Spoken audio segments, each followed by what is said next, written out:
Programang ito ay rated SPG.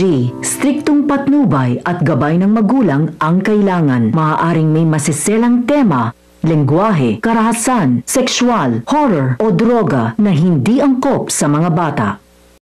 Bumalik na ang alaala ni RJ. Kay Lynette pa lang niya ito inaamin. Magpapanggap na muna si RJ na wala pa siyang maalala para hindi makahalata sina Morgana at hindi sila makatakas. Abangan natin sa abot kamay na pangarap. Binubulungan ni Zoe si RJ habang nagpapahinga ang daddy niya. Mas makakabuti na rin nga na nangyari ang aksidente ni RJ para sa ganon hindi na makaalis si RJ para sa clinical trial niya sa US. Dahil kapag successful yon, babalik ang alaala ni RJ at malalaman niya ang mga sikretong matagal nang tinatago ni na Zoe. Hanggang sa gumalaw si RJ, pakiramdam ni Zoe ay narinig ni RJ ang mga sinabi niya, kaya tumakbo agad siya sa mami niya. Sa umpukan ng mga marites ng Apex, nagbulong-bulungan sila na maaaring ang may kagagawa ng aksidente ay si Morgana dahil natagpuan ng mga pulis ang barel na pag-aari ni Gilbert na alagad ni Morgana. Posible na may gagawin kina Justin at RJ kaya nasa lugar ng pinangyarihan si Gilbert. Isa na tuloy sa person of interest ng mga marites si Morgana. Nakarating ang chismis kay Olga na alalay ni Morgana. Nag-uusap naman sina Giselle at Lynette. Sinusuportahan ni Lynette si Giselle dahil sa masakit na nangyari sa buhay ni Giselle ngayon. Nanghihinayang si Giselle sa mga oras na ito at sa mga oras na meron sila ni Justin sana. Kung sana mas maaga silang nagkabati, baka mas marami pa silang memories na pagsasamahan. Pinakalma ni Lynette si Giselle sa mga nangyari. Hinawakan ni Lynette ang kamay ni Giselle, tanda ng pagkakaibigan na handang damayan si Giselle. Maya-maya ay dumating ang mga pulis. Sinabi nilang may lead na sa aksidente ni na Justin at RJ. Napatayo sina Giselle at Lynette. General Mark, kamusta na ang investigasyon tungkol sa aksidente? Sabi ng mga pulis, may nakuha na silang testigo. Agad na nagtanong si Giselle. Nakita ba nila kung sino ang bumangga? Tumango ang pulis at nagsalita. Ayon sa testigo, ang driver ng sasakyan na nakita nilang sumakay sa kotse ay may mga katangian na moreno, matangkad at matipuno ang pangangatawan. Napatingin si Giselle kay Lynette at nagkaroon siya ng ideya. Hindi kaya si Carlos yun, Lynette? Nanlaki ang mga mata ni Lynette. Nagulat siya sa paglalarawan ng testigo. Saktong-sakto sa itsura ni Carlos. Sabi pa ni Giselle, posibleng si Carlos yan dahil may galit si Carlos kay Obeng. Hindi pa rin niya matanggap na hindi na siya babalikan pa ni Lynette. Nagalit si Lynette.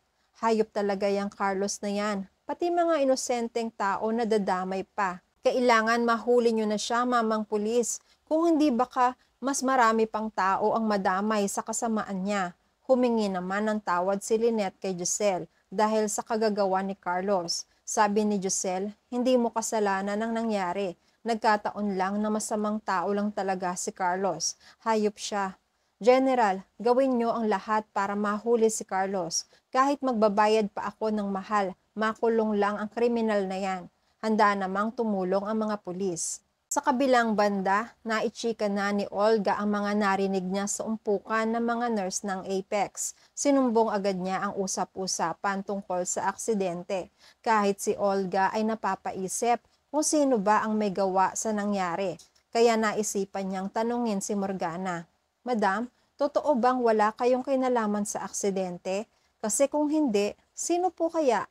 Wala man lang po kayong ideya kung sino ang bumangga kina Doc RJ at Justin? Kasi alam nyo, chika-chika ng mga marites, kayo daw. Wala namang epekto kay Morgana ang pinagsasasabi ni Olga dahil masaya siya sa nangyari kay Justin at ang hinagpes na epekto nito kay Giselle. Sabi ni Morgana, well, that gossip doesn't matter to me anymore. I leave it up to the marites to decide whether I'm guilty or not. After all, masayang-masaya ako dahil nilalapitan na sila ng kamalasan. Nagtatawanan silang dalawa. Samantala, nag-uusap-usap naman sina Annalyn, Lynette at Josa. Binalita ni Annalyn na may natagpo ang baril sa pinangyarihan at posibleng kay Gilbert ito na tauhan ni Morgana. May nakita kasing baril ang mga pulis sa lugar at saktong kasama si Gilbert sa mga naaksidente na sinugod sa ER. Tanong ni Josa, hindi kaya posibleng si Morgana ang may pakana nito? Pero nagtataka sila. Ano naman ang dahilan? Bakit gagawin ni Morgana yon? Dahil wala na silang maisip? Sinabi rin ni Lynette ang sinabi ng mga pulis tungkol sa nakita ng testigo na malapit sa itsura ni Carlos ang binanggit na katangian ng bumangga. Nagulat sina Josa at Annalyn. Dagdag pa ni Josa, kawawa naman si Ma'am Giselle dahil si Justin pa ang naging biktima sa kawalang hayaan ni Carlos. Nagtataka naman din si Lynette. Sabi niya, napapaisip lang ako dahil bago pa mabangga sina RJ at Justin, may sinabi sa amin si Justin at may gustong aminin. Nagtataka rin ako, bakit kaya gusto ni Justin na nandoon kami dalawa ni Annalyn? Family meeting yon. Tapos wala si Zoe. Mabilis na sumagot ang isang kaibigan nila. Ate Lynette, hindi po kaya tungkol kay Zoe yon? Kasi siya lang naman ang wala. Baka siya talaga ang pag-uusapan nyo. Napatango si Josa.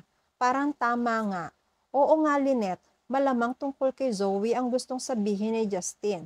Nagtataka rin si Annalyn. Ano naman kaya ang sasabihin ni Justin tungkol kay Zoe? Sobrang importante siguro kasi hindi naman siya magpapatawag ng family meeting kung hindi ito mahalaga. Napapaisip silang lahat. Mga ilang sandali, naisipan na ulit ni Lynette na bumalik sa kwarto ni RJ dahil baka gising na ito. Sa pintuan pa lang, nakitaan na ni Lynette si RJ na parang gigising na. Agad na nilapitan ni Lynette si RJ. Hinipo-hipo at kinamusta ang pakiramdam at tinanong kung okay lang ba siya. Nagising si RJ na parang nalulula siya. Yun pala, sasabihin niya kay Lynette na bumalik na ang memorya niya. Lynette, bumalik na ang alaala ko. I can remember everything now. Nanlaki ang mga mata ni Lynette. Naiiyak siya sa tuwa. Niyakap niya si RJ. Mabuti naman dahil mabubuo na ulit ang pagkatao ni RJ. Pero ang sabi ni RJ, hindi na muna nila dapat malalaman ito, Lynette. Tayo lang muna ang nakakaalam. Sasabihin ko sa iyo kung bakit sunod-sunod ang mga trahedyang dumating sa pamilya namin. Dahil sa sikretong matagal ko nang alam. Dahil kapag malaman nila na bumalik na ang alaala ko, baka hindi lang ang buhay ko ang malagay sa panganib. Baka pati kayo ni Annalyn mapahamak. Ayokong mangyari yon, Lynette. Magpapanggap na muna akong wala pa akong alam. Plano kong hulihin si Moira kapag malakas na ako. Pangako, magiging maayos rin ang lahat. At yan ang mga pakakaabangan natin sa abot kamay na pangarap. Please like this video and please subscribe to my channel. At magkita-kita po muli tayo sa mga susunod pang episodes.